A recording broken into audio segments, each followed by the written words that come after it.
Hey, ESPN, I love you guys. Don't try to make Anthony Edwards the face of the NBA. The face of the NBA is Shai Gilgeous-Alexander, Joker, and Giannis. You can't give it to people. They have to take it.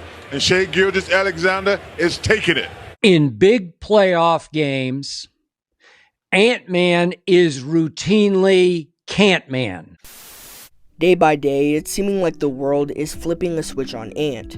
It's kind of like they're turning their backs on him. You saw in the clips I showed how Charles Barkley called out ESPN and Ant all at once and basically said Ant isn't going to be the face of the league and that it's SGA. And I'm like, didn't y'all just hate SGA? Wasn't he just a foul baiter to y'all? I know he won MVP and all, but it's a big jump for people to go from calling him a free throw merchant to starting to say he's the face of the league. And maybe it's just because OKC just beat the Timberwolves. That's probably what it is. And I think everybody expected that to be the outcome, but I think it's the way that Minnesota lost that set people off against Edwards. And what I'm talking about specifically is Game 4, where he was so unaggressive and was almost refusing to shoot the ball. So as a result, Stephen A. Smith, who's normally Team Anthony Edwards, had to call him out. At some point in time, it's about you. It's about you.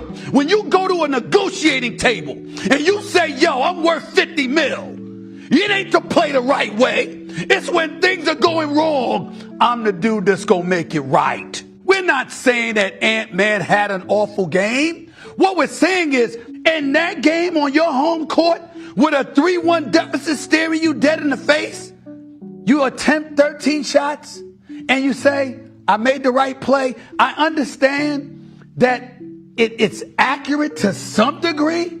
I'm just simply saying, when you're that dude, that ain't enough. So this isn't a bad take by Stephen A. whatsoever. It's no question that in Game 4, Minnesota could have used some more shot attempts from Edwards. If you're the main guy, you gotta shoot the ball a lot, and only 13 shots isn't gonna cut it. To be honest, I kinda saw this coming. I didn't think Ant was gonna only score 16 in Game 4, but I knew he'd kinda get slowed down a little bit, cause he was coming off of back-to-back 30-point performances, and I knew the Thunder felt some type of way about that. Time and time again, we hear about how they're a historically great defense, and so they didn't want to let him get another big performance, so they shut him down. To be fair to Anthony Edwards, OKC's defense was just too strong. There's nobody really to pick on. Like when Ant played the Lakers in the first round, he could try to get switched onto Luka or Austin Reeves. When he played the Warriors, maybe he could go a Hield or Pods. But with the Thunder, it's like there's no point trying to hunt a mismatch because there's no mismatches in their defense. There's simply not a weak link. J-Dub can hold his own, Cason Wallace can hold his own, obviously Alex Caruso can hold his own and more, but that's not good enough of an excuse to explain why Edwards decided to take the night off. But I just said all of that to explain why we possibly saw that kind of performance from him. But if you thought Stephen A. was harsh on Ant, just see what Mad Dog had to say. ESPN, more than anybody else, has put him on a pedestal, the face of the league, which is the biggest bunch of garbage I've ever heard in my life, and I think that hurts That's him. not garbage. Oh, yes, it is. The brother's special. Yes, it is. I don't want to The hear about brother's the special. nonsense. I agree with you on that. Nonsense. I agree with you the on guy's that, never doggy. played in the final, was outshined badly by Luka, and all we ever do is say he's the next. No, he's not the face of the league. He plays in Minnesota, and they've never been in a final, and they almost got swept in a conference final last year. Let's take it easy. Will you please take it easy? Yep, just like Charles Barkley, Mad Dog is calling out ESPN and anybody who was pushing the idea that Edwards would be the next face of the league. Now, I'm kind of getting the feeling that he doesn't like Ant, because when Stephen A. was trying to argue that Edwards was special, Mad Dog was disagreeing. For me, I can maybe understand why you might think that after this series versus the Thunder, there are other guys better suited to be the face of the league. But to think that he isn't a special player is ridiculous.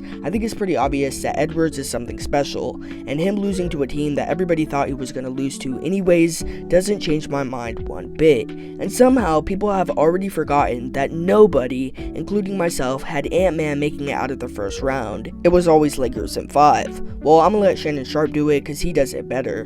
Horsey, mustard seed, poppy seed. Lakers in 5. Guess what, Stephen A? The Thunder, a Boost Mobile bundle, WWE Royal Rumble. Lakers in 5. So, I told you the other day, Stephen A, it doesn't matter. OKC, KFC, UFC. Lakers in 5. I'm telling you, he said that over and over again. I can't say this for certain, but I'm pretty sure Shannon Sharpe didn't even bother to make one of his little rhymes for the Timberwolves because he thought the Lakers were gonna run through the West easy, and his whole motto was Lakers in 5, but funny thing is, the Wolves ended up beating LA in 5, so Sharpe's whole Lakers in 5 thing aged just about as well as this clip. And he knows better than to be talking about the things that he does with Big Brother Puff on national television. Oh, apparently not. Some things, everything ain't for everybody. That one didn't age quite so well.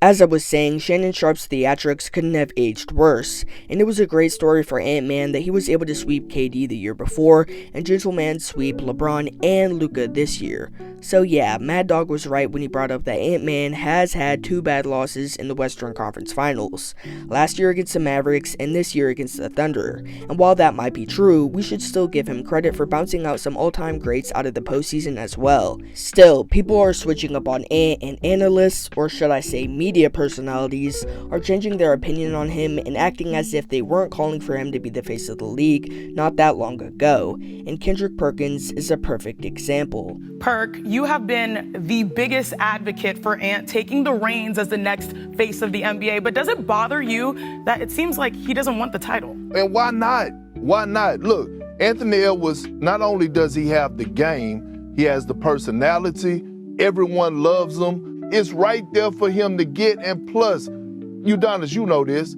he's every former player favorite player, man. We want Anthony Edwards to be the face of the league. I don't know one former player who doesn't love Anthony Edwards. A few moments later. Here's the bigger picture, right? You got to check the boxes when you're the face of the league. You got to be a role model, right? And things outside the lines matter. Now, if you go down the list of all the faces of the league in the history of the game, you look at Larry Bird, Magic Johnson, Michael Jordan, Kobe Bryant, Shaq, LeBron, Steph. What did they all have in common? While they was playing in the league, they all were family men. They all were married with kids. Are you really retarded? Hey Perk, the reason why he can't be a quote-unquote role model and be married with kids is because he's 23 years old. You expect Ant to be married already? Also, don't even get me started because those stars he named that were role models to him had their own off-the-court issues. And sure, he has a point that maintaining a good image is important, but that's not really what this is about. It seems to me that Perk is backtracking. As you heard, he used to be the biggest advocate for Edwards being the face of the league. His own co-worker literally said that in the video. Back then, he wasn't worried about Ant's character off the court.